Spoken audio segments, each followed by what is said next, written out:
একটা প্রবাদে কথা বলে, ঘুমিয়ে আছে শিশুর পিতা সব শিশুরই অন্তরে।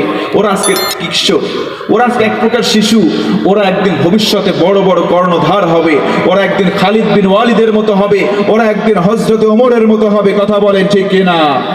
দাও খোদা দাও আমায় আবার ওমর দারাজ দিল, দাও খোদা দাও আমায় আবার ওমর দারাজ দিল।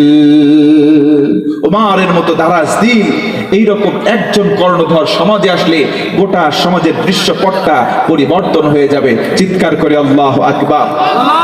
আমি শেষ পয়েন্টটা বলবো, এর ফাঁকে ফাঁকে আপনারা দিবেন, আর কেউ থাকলে সরাসরি স্টেজে চলে আসবেন। আল্লাহ রাব্বুল আলামিন 3 নম্বর বন্ধুর কথা বললেন। মুমিন তুমি হয়েছে ইমানদার, পাশে আরেকজন ইমানদার আছে, তার মধ্যে যদি 3টা কোয়ালিটি থাকে, 3টা গুণ তুমি দেখবা, 3টা গুণ যদি পেয়ে যাও, এই ব্যক্তির সঙ্গে বন্ধুত্বতা করে নিতে কোনো আর তোমার অবজেকশন নাই, আর কোনো বাধা নাই।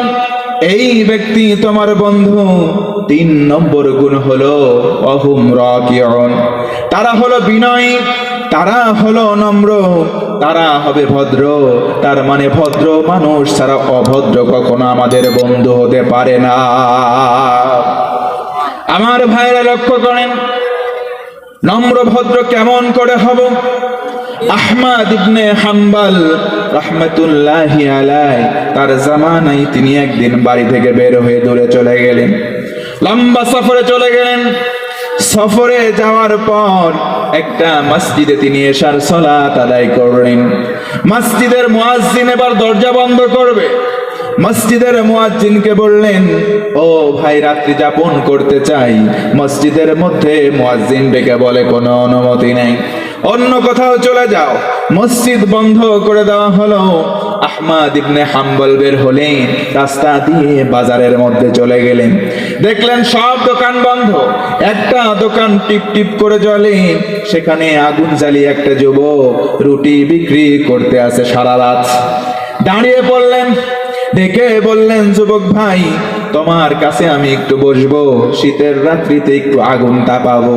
যুবক বলল, কোনো সমস্যা নাই, বসে যান। জোরে কোন সুবহানাল্লাহ। যুবকের পাশে বসে গেলেন, সারা রাত সেখানে কিতাব মোতালা করেন।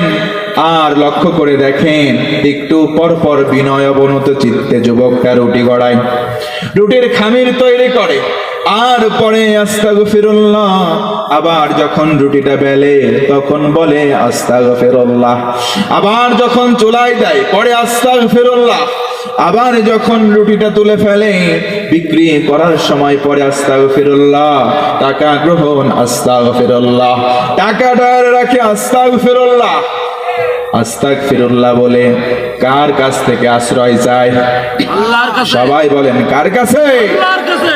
এবার জিজ্ঞেস করলে, ও ভাই, তোমাকে সারা রাত অবজার্ভ করলাম, তুমি কেন আস্তাগফিরুল্লাহর আমল করো?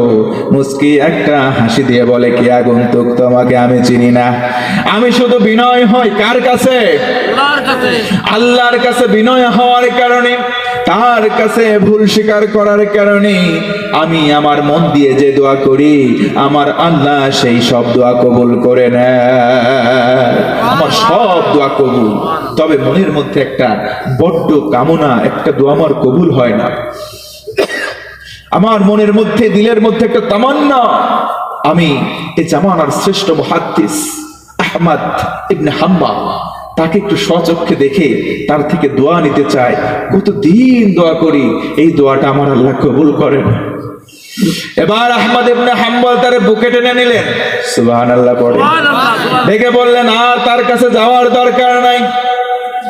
সারা রাত্রি বসে বসে দেখলাম, এতটা বিনয়ী নম্র ভদ্র হওয়ার কারণে তোমার আল্লাহ তার দরবারে তোমারে যাওয়ার না, আমাকে সরাসরি তোমার সঙ্গে দেখা করার জন্য সারা রাত বসায়া রাখছে।